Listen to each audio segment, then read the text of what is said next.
Bonjour à tous, bienvenue dans Ambition, votre magazine économique. Aujourd'hui, nous sommes ici dans les locaux d'Exam en Savoie. Ils sont leaders sur le marché européen de la voiture sans permis et ils attirent une clientèle de plus en plus jeune. On le découvre dans une minute.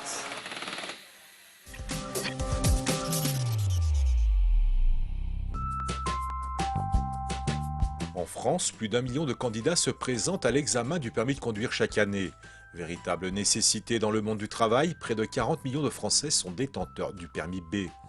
Il faut d'abord passer le code, qui est la partie théorique, puis réussir la pratique. Et là, il faut être patient, car il faut attendre en moyenne 4 mois avant d'obtenir une date d'examen.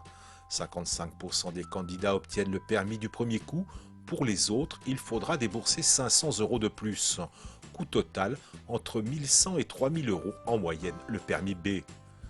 Le permis B, véritable symbole de liberté, est donc cher et 80% des candidats sont représentés par les 16-25 ans. Certains renoncent à passer le permis, parfois même après l'avoir perdu. Ils se dirigent alors vers les voitures sans permis. Exam est devenu en quelques années le leader européen de ce produit de plus en plus acheté. Et pour reconquérir les jeunes, un relooking a été indispensable. Une stratégie payante puisque 25% des conducteurs de voiturettes ont entre 14 et 25 ans. Je suis avec Philippe Colenson, directeur général d'Exam. Bonjour. Bonjour. Merci de nous accueillir. Avec plaisir. Vous êtes leader sur le marché de la voiture sans permis en Europe depuis 30 ans. Alors ça représente combien de voitures produites chaque année? Alors, en ce moment, on est sur des niveaux de production de 12 000 véhicules, mais en 30 ans, on aura produit pas loin de 300 000 véhicules. Au niveau de la production, justement, comment est-ce que ça se passe? Alors, on est organisé sur 2 sites industriels différents, 2 localisations. Une localisation au sud de Lyon, à Chanas, 60 km au sud de Lyon, où là-bas, on produit nos châssis, nos carrosseries. On assemble ces carrosseries-là, on fait des coques. Et ces coques, on les envoie soit dans la 4e usine que l'on a sur Chana, où on a une ligne de fabrication qui représente à peu près un tiers de notre production, soit la ligne principale, elle est sur Aix-les-Bains, où on se trouve là, où on produit donc 2 tiers de la quantité totale, et on livre ces coques par le biais de camions entre les 2 usines. Vous avez combien de salariés sur ce site pour l'assemblage? Donc sur Aix-les-Bains, on a à la fois ce site d'assemblage qui est Exam Production, on a aussi le siège social qui est Exam Méga. Ça représente 80 personnes sur Aix-les-Bains, et puis la totalité des 4 usines que l'on a sur Chana, c'est 150 personnes, donc c'est 230 personnes en tout pour produire nos 12 000 véhicules cette année. Où est-ce que vont vos véhicules? Où est-ce que vous avez le plus de succès dans le monde? Alors, nous, là, on existe par la réglementation. Ce que l'on fait comme véhicule, ce ne sont pas des voitures, ce sont des quadricycles. Et ces quadricycles-là sont sous-tendus par une réglementation particulière qui limite la puissance, la vitesse et la masse du véhicule.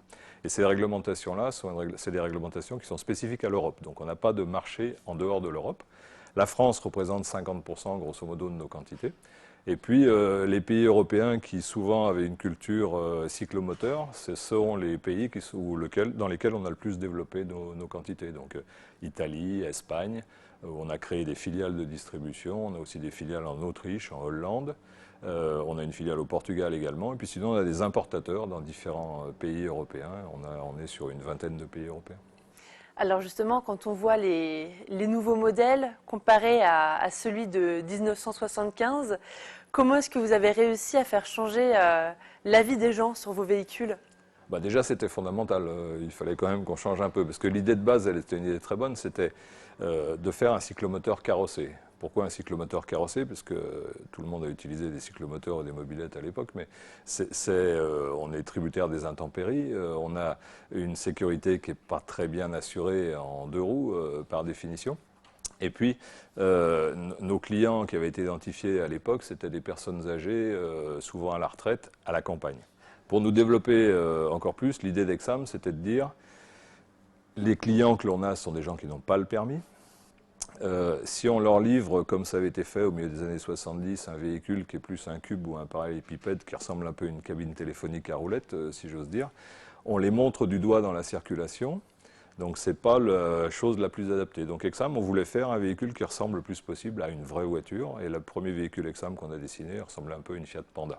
Et ça a été la base de l'arrivée d'Exam sur le marché. Et c'est comme ça qu'on a réellement attiré des gens. Et en l'espace de 2 ans et demi, on est devenu leader. Aujourd'hui, 2/3 des conducteurs de voitures sans permis sont des actifs. Alors, comment est-ce que vous les séduisez au quotidien? Alors, les études qu'on a pu faire de nos clients, la première qu'on a fait réellement sérieusement, c'était à la fin des années 90. On avait 95% de retraités. Donc on revient à nos clients dont on parlait tout à l'heure. La même étude qu'on a fait 10 ans après, vous avez raison, c'est 2/3 d'actifs. Donc en 10 ans, on a évolué de cette manière-là. On a évolué de cette manière-là en essayant d'adapter le plus possible le produit à la réglementation d'abord, mais aussi à l'utilisateur, de par les formes du véhicule, les designs des véhicules. On a fait du design complètement spécifique, mais qui ressemble et qui donne des idées d'une voiture classique. Et puis en termes d'équipement, on a essayé d'emporter le plus possible d'équipements, que ce soit des équipements de sécurité. On a été les premiers à passer un crash test qui évidemment n'est pas nécessaire sur un cyclomoteur, mais ce n'est pas obligatoire chez nous. Mais en 88, on a passé les premiers crash tests. Et puis en termes d'équipement, ça soit de la sécurité active aussi, on a des véhicules qui sont équipés d'ABS pour les freins, et puis on a des équipements de connectivité, puisque au fur et à mesure, comme vous le savez, la connectivité c'est important pour tout le monde. Donc on a des systèmes Bluetooth avec tablette tactile, on peut se connecter avec un smartphone sur le véhicule. Donc on a essayé d'apporter des équipements qui sont des équipements qu'on trouve dans des voitures classiques. On va continuer de parler de vos voitures, mais vous avez créé une nouvelle gamme, une voiture qui respecte l'environnement. Donc on a la voiture 100% électrique et le moteur qui respecte la norme Euro 4. Comment est-ce que ça se passe au niveau de la production? Forcément, c'est une production qui est plus chère. Alors, donc on a deux gammes. On a effectivement une gamme thermique où ce sont des moteurs diesel qui sont utilisés, de cylindrée 480 cm3. Et on est les seuls aujourd'hui sur le marché à proposer un moteur Euro 4 qui correspondra à une réglementation qui deviendra 100% obligatoire à partir du 1er janvier de l'année prochaine. En parallèle de ça, avec ça, on a toujours été très attaché aussi au développement du véhicule électrique. On a produit des véhicules utilitaires déjà en électrique à partir de 2004, mais les batteries qu'on utilisait n'étaient pas adaptées à une voiture particulière ou à un quadricycle pour des usagers particuliers. Et la gamme précédente, on l'a déjà sortie en électrique avec des batteries lithium. Mais la problématique qu'on rencontrait à ce moment-là, qu'on rencontre encore aujourd'hui, c'est le prix des batteries. Là, on vient de faire une évolution où le prix de la batterie a baissé d'à peu près 1 000 €. Et en plus, les pouvoirs publics nous ont accordé un bonus de 1 000 €. Vous savez d'ailleurs que même pour l'automobile classique, s'il n'y avait pas un bonus, je pense que l'électrique aujourd'hui n'aurait pas le succès qu'il peut avoir. Par contre, on est convaincu que c'est notre futur. Donc on continue à travailler, on continue à essayer de baisser le prix des composants. Et on pense vraiment que c'est notre futur. Et dernière question, pour vous, dans 10 ans, la voiture sans permis, elle ressemblera à quoi?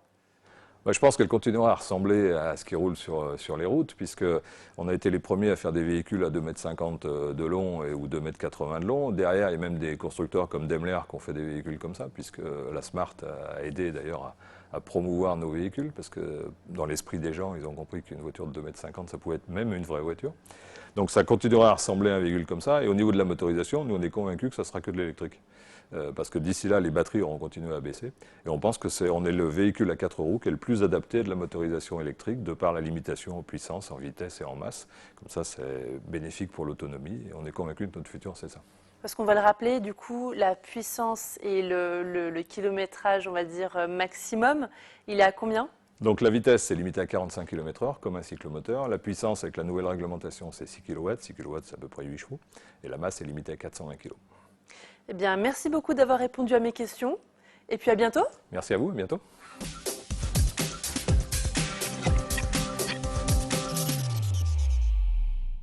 Place au reportage de la semaine. On se rend en Suisse et on s'intéresse aux travailleurs frontaliers. Les Français qui travaillent en Suisse cotisent en Suisse pour le chômage. Mais s'ils sont au chômage, ils sont indemnisés par la France. Explication. Si vous êtes français et que vous travaillez en Suisse, vous êtes ce qu'on appelle un travailleur frontalier. Le travailleur frontalier verse des cotisations à la Suisse, comme celle du chômage. Mais s'il perd son emploi, il est indemnisé non pas par la Suisse, mais par la France. La Suisse reverse une partie, entre 3 et 6 mois de leur indemnisation chômage à la France. Ça, c'est le droit européen actuel qui dépend des accords bilatéraux qui ont été signés en 2002. L'Union européenne pourrait bientôt décider de changer les règles d'indemnisation des frontaliers. Cette réforme est présentée par la Commission européenne.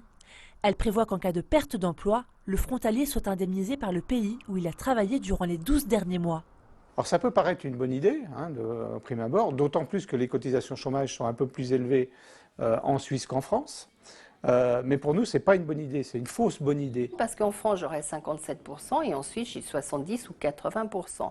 Ça, certes, seulement, ce qu'il faut voir, c'est sur la longueur, la Suisse est beaucoup plus court que la France.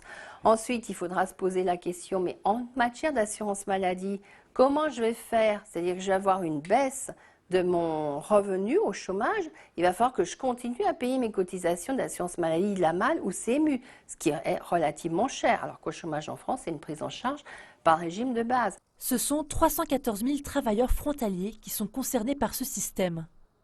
Un système pas forcément simple à modifier. Contrairement à la France, la Suisse ne fait pas partie de l'Union européenne. Elle n'est donc pas obligée d'être en conformité avec le droit communautaire européen. Ça déclenchera de toute manière automatiquement un référendum. Et si un référendum est négatif, on n'arrivera jamais à ce que les frontaliers soient indemnisés par la Suisse. Selon le régime français d'assurance chômage UNEDIC, le système actuel a coûté 600 millions d'euros à la France. Un système qui n'est visiblement pas prêt de changer. Avant de convaincre la Suisse, il faudra concerter et mettre d'accord les pays membres de l'Union européenne. Un travail qui peut prendre plusieurs années. Place à l'actualité de la semaine et on s'intéresse à l'aéroport de Genève qui clôture l'année 2016 avec un chiffre d'affaires de plus de 445 millions de francs suisses, et ce malgré un contexte difficile. L'entreprise affiche donc des résultats positifs pour 2007, je cite, en dépit d'un contexte mouvant, selon André Schneider, nouveau directeur de Genève Aéroport. Et puis, c'est la fin de la saison pour les stations, il est donc l'heure de faire le bilan. La neige a laissé place aux engins mécaniques. La station familiale du Semnoz change de peau avant sa réouverture estivale. Il y a beaucoup de matériel installé, non seulement le parc roulant qu'on voit là, mais aussi tout le système de sécurité et de balisage des pistes. Quand je dis sécurité, c'est plutôt le matelas, les filets de protection et le balisage, tout le panotage, toute l'indication pour les skieurs. Et ça représente quelque chose comme 400 panneaux, enfin flèches directionnelles, quelque chose comme 3000 jalons, des kilomètres de filets, et tout ça, on y installe l'automne et au printemps, il faut y retirer, il faut y contrôler, il faut y réparer et y remiser jusqu'à l'automne prochain. La neige s'est faite rare l'hiver dernier. Une difficulté face à l'arrivée des skieurs. Chaque jour, environ 700 scolaires ont fréquenté la station. C'était pas une saison bien réjouissante. Au niveau chiffre d'affaires, je dirais qu'elle n'est pas dramatique. C'est vraiment une petite saison, pas catastrophique, mais une petite saison. Après, au niveau fonctionnement, ça a été très compliqué parce qu'on n'a jamais eu de période sereine avec une bonne couche de neige. Chaque fois qu'on prenait de la neige, le lendemain il pleuvait ou il y avait un redoux et c'était très compliqué. Ouais. En Haute-Savoie, la location de matériel de ski a reculé de 7%. Quant à la vente, elle aussi est en baisse, une baisse de 9%. C'est la fin de votre magazine économique. Merci à vous de l'avoir suivi. Nous espérons que nous aurons répondu à beaucoup de vos questions. On se retrouve dans 15 jours pour un nouveau numéro d'Ambition. En attendant, retrouvez-nous sur 8 Mont Blanc et sur 8montblanc.fr. À très vite.